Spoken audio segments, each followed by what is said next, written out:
म बालेन्द्र शाह नेपालको सार्वभौम सत्ता र राजकीय सत्ता नेपालको सार्वभौम सत्ता र राजकीय सत्ता नेपाली जनतामा निहित रहेको नेपालको संविधान प्रति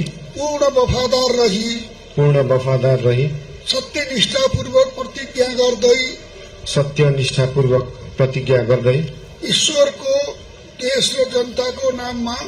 ईश्वर देश र जनताको नाममा शपथ लिन्छु कि प्रधानमन्त्री पदको जिम्मेवारी प्रचलित कानूनको पालना गरी मुलुक र जनताको भलो चिताई कसैको डर नमानी पक्षपात नगरी पूर्वाग्रह वा खराब भावना नलिई ईमानदारीका साथ गर्नेछु।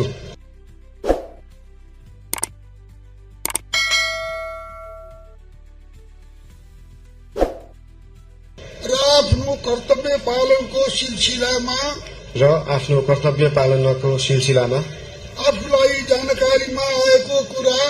आफूलाई जानकारीमा आएको कुरा म